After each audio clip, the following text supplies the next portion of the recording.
Bueno, muchas gracias. Gracias, Carlos, por la invitación. Eh, la verdad es que acepté porque me encanta festejar los 10 años de Papa Francisco. Aunque sea hablando de cosas que seguramente ustedes saben tanto como yo, pero me parecía una buena idea repasar las cosas que realmente dice el Papa, porque se dicen tantas estupideces sobre el Papa que está bueno recordar lo que dice de verdad. Eh, eh, bueno, los dos habíamos preparado preciosos PowerPoints como buenos docentes, pero no se pueden pasar, así que vamos a hacer como en los viejos tiempos a capela, así que esperemos no aburrir mucho. Yo quería poner como marco para empezar a hablar de la Fratelli Tutti una frase del Papa anterior, del Evangelii Gaudium, que para mí es una clave de interpretación muy importante. En el punto 194 el Papa se pregunta ¿para qué complicar lo que es tan simple? Y revisando frases de la Biblia donde se habla de la misericordia, del amor al prójimo, de hacer que nuestras entrañas se estremezcan ante el dolor del prójimo, el Papa dice, es un mensaje tan claro, tan directo, tan simple y elocuente que ninguna hermenéutica eclesial tiene derecho a relativizarla. A veces tenemos discursos, sermones, elaboraciones tan profundas e intelectuales que el Papa dice, la reflexión de la Iglesia sobre estos textos no debería oscurecer o debilitar su sentido exhortativo, sino más bien ayudar a asumirlos con valentía y fervor. ¿Para qué complicar lo que es tan simple? Los aparatos conceptuales están para favorecer el contacto con la realidad que pretenden explicar y no para alejarnos de ella. Sobre todo para los que hemos trabajado muchos años en universidades, me parece que este llamado del Papa a no complicar lo que es simple es muy importante, porque yendo ahora a la Fratelli Tutti, el Papa cita algunas frases del Evangelio que sabemos todos de memoria y que bastaría solo una de ellas para sacudirnos lo necesario si las escucháramos a fondo. Y cito solo algunas frases del Evangelio y del Nuevo Testamento que me parece que tienen que ver con lo más central de Fratelli Tutti. Todos ustedes son hermanos y tienen un solo Padre, el que está en los cielos. Si todos nos reconociéramos como hermanos, hermanas, hermanes, el mundo sería seguramente distinto. Yo no quiero sobrevalorar la experiencia de la maternidad, porque creo que la de la paternidad también puede ser muy fuerte, pero yo me acuerdo cuando quedé embarazada de mi primera hija, la sensación de lo importante que era ese hijo para mí y tomar conciencia de que así de importante como era ese bebé para mí, éramos cada uno de nosotros para Dios, me hacía subir al colectivo mirando a la gente de otra manera. Entonces, todos somos hermanos. Les doy un mandamiento nuevo, que se amen los unos a los otros, ustedes deben amarse unos a otros como yo los amé. Si uno dice yo amo a Dios y odio a su hermano, es un mentiroso, dice San Juan. Si no ama a su hermano a quien ve, no puede amar a Dios a quien no ve. Dice San Pablo, aunque conociera todos los misterios y todas las ciencias y diera todos mis bienes para dar de comer a los pobres, pero no tengo amor, no soy nada. Y todos sabemos que en el último día todos vamos a pasar un examen, el más importante de todos, y que el maestro nos dejó las preguntas que nos van a hacer en el último día, cuando dice se va a separar a unos a la derecha y otros a la izquierda, y las preguntas van a ser, tuve hambre y me diste de comer, estaba desnudo y me vestiste. Yo siempre pienso, si mis alumnos supieran qué les voy a tomar en el último examen del año, lo único que estudiarían sería eso. Y nosotros sabemos que nos van a tomar en el último examen de la vida y que vamos a ser examinados en el amor. Entonces me parece que lo que el Papa quiere decir, en definitiva, en Fratelli Tutti, es algo que dice con mucha fuerza en el número 86. Él dice que a veces le asombra que, teniendo todas estas motivaciones que tenemos, a la Iglesia le haya llevado tanto tiempo condenar contundentemente la esclavitud y distintas formas de violencia.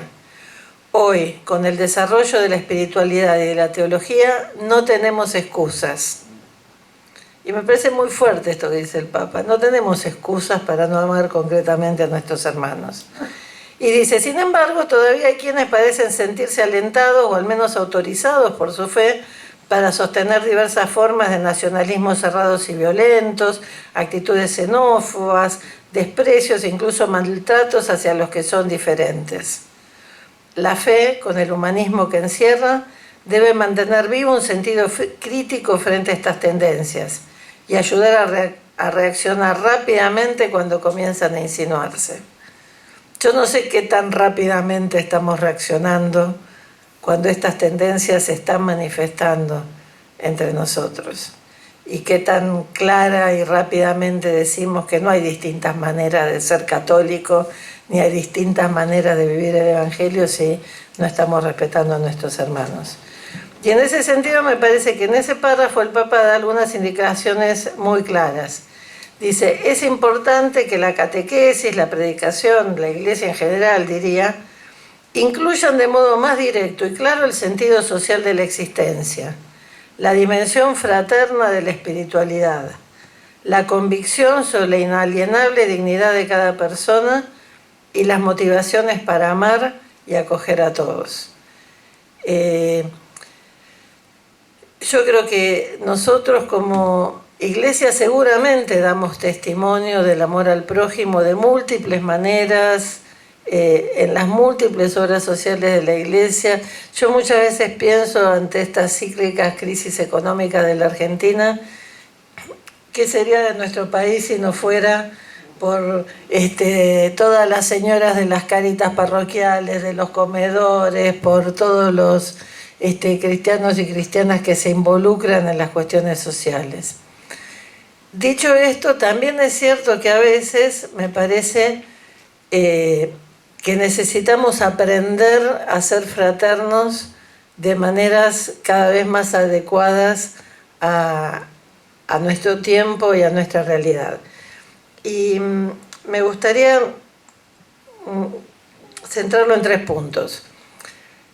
El primero es que hay como una inercia de lo caritativo entendido como asistencialismo que todavía pesa en nuestra manera de intentar amar al prójimo.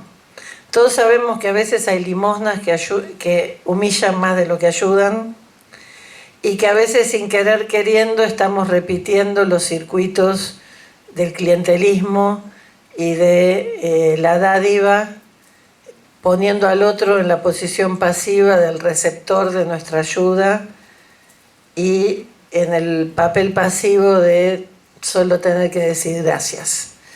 Y en cambio la auténtica fraternidad, y en este sentido el Papa lo dice con mucha fuerza a lo largo del documento, es acercarse con enorme respeto al otro, no importa sus circunstancias, y tanto en la Fratelli Tutti como en toda su predicación, Francisco insiste mucho en que tenemos que aprender de los pobres, que tenemos que acercarnos al pobre para descubrir su riqueza y no solo para ayudar. Y en ese sentido me parece que a veces caemos en la tentación de pensar que la solidaridad solo pueden ejercerla los que tienen de más, cuando en realidad tendríamos mucho que aprender de los mecanismos de solidaridad que operan en los sectores con menos recursos económicos, pero a veces con más recursos humanos y fraternos para la ayuda recíproca. Me parece que a veces yo por mi trabajo mucho con escuelas y universidades católicas y siempre les digo que a veces corremos la tentación de caer en paracaídas en la realidad del otro, de ir a dar lo que a nosotros nos parece que el otro debería estar necesitando, sin tomarnos el tiempo realmente de la escucha y el encuentro necesario para poder trabajar juntos en lo que se necesita. Y en ese sentido me parece que en todos los niveles, en nuestras escuelas, en nuestras parroquias, en todas nuestras instituciones, necesitaríamos revisar qué tan organizada, qué tan eficaz, pero sobre todo qué tan fraterna es nuestra relación con quienes tienen dificultades o tienen menos. A mí me parece que un segundo punto que es muy fuerte en la Fratelli Tutti y que yo sentía que de alguna manera recuperaba discursos que hacíamos en los tiempos que con Carlos éramos jóvenes y la democracia era una aspiración y había que explicar, era un eco del Evangelio que había que explicar que era necesaria y que era buena. Creo que durante muchos años la Iglesia enfatizó mucho en América Latina, en Argentina, esto que el Papa dice en Fratelli Tutti, de que la política puede ser una forma altísima del ejercicio de la caridad. Y si ni un vaso de agua va a quedar sin recompensa, quienes aseguren la salud, el agua, las condiciones de vida más dignas a muchos, esto seguramente es una forma altísima del ejercicio de la caridad. Y tendríamos que estar alentando a nuestros jóvenes a que, así como alentamos a las vocaciones religiosas y sacerdotales y laicales, tendríamos que estar alentando a las vocaciones a la política. Sin embargo, me parece que hay una inercia social que también nos involucra y que por eso es necesario que el Papa vuelva a este tema. Miren, yo hice una experiencia personal que puede no ser universal, pero me parece que es bastante representativa. Durante casi 20 años estuve en la función pública. Y en algún momento de ese periodo, durante la crisis del 2002, me echaron del Ministerio de Educación y me convertí en una dirigente de una organización de la sociedad civil. Y en el 2002, muchos se acordarán de los cacerolazos, de que se vayan todos.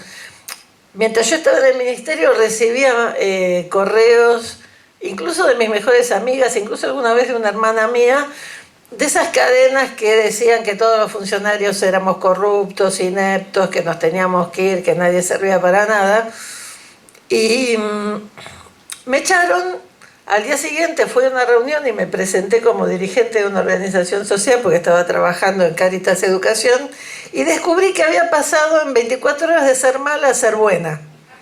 Y que de golpe todo el mundo tenía interés en charlar conmigo y conversar con qué importante que era lo que estábamos haciendo en Cáritas. Y desde mi modesto punto de vista, lo que ya había hecho en el ministerio había llegado a muchos más chicos y a muchas más escuelas de todo el país que a lo que podíamos llegar con los humildes esfuerzos de Cáritas Educación. Pero me quedó esta experiencia y me parece que tenemos una generación eclesial que ha crecido en democracia, que tiene derecho a estar enojada esa generación porque la democracia no ha cumplido las promesas que esperábamos que cumpliera.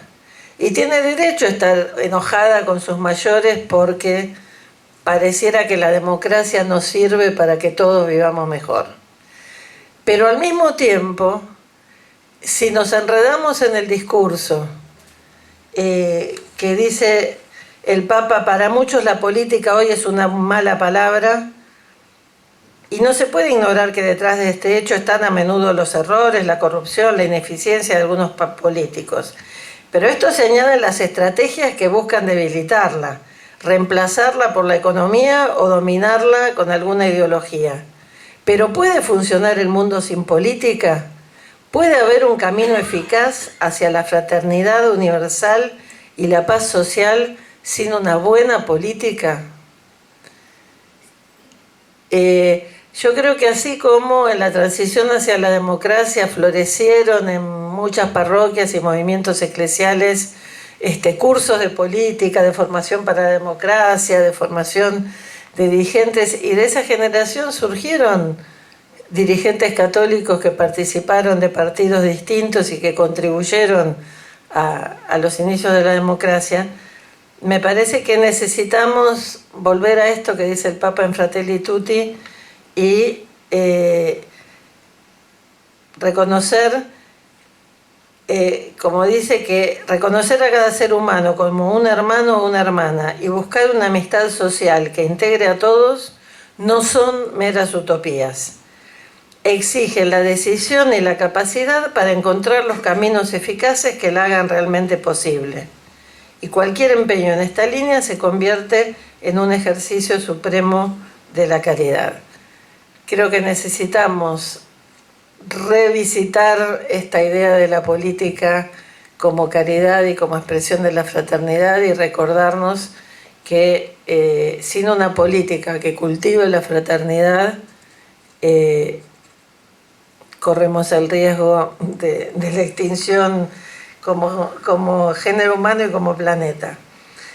Y termino con una parte que quizás pueda parecer menor de la Fratelli Tutti, pero me pareció que para los tiempos que estamos viviendo era especialmente oportuna y casi contracultural. El Papa habla de la amabilidad como manifestación de la fraternidad.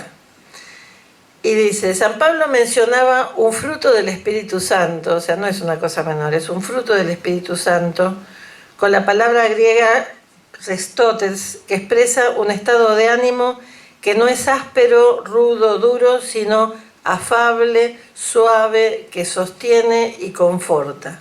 La persona que tiene esta cualidad ayuda a los demás a que su existencia sea más soportable, sobre todo cuando cargan con el peso de sus problemas, urgencias y angustias. Es una manera de tratar a otros que se manifiesta de diversas formas, como amabilidad en el trato, como un cuidado para no herir con las palabras o gestos, como un intento de aliviar el peso de los demás. Implica decir palabras de aliento que reconfortan, que fortalecen, que consuelan, que estimulan, en lugar de palabras que humillan, que entristecen, que irritan, que desprecian.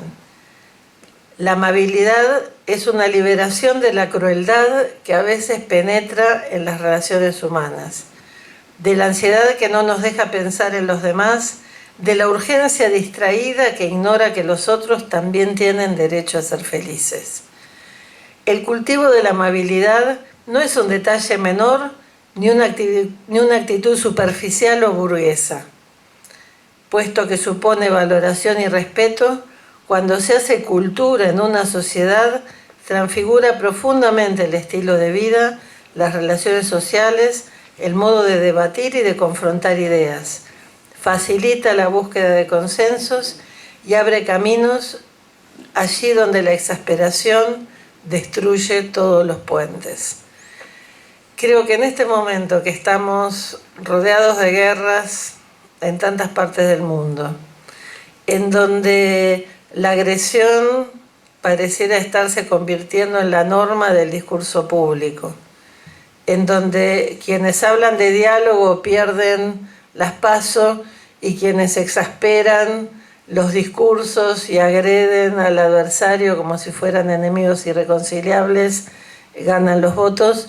Me parece que la Fratelli Tutti es realmente contracultural y revolucionaria y ojalá la pusiéramos en práctica sin complicar lo que es tan simple. Muchas gracias.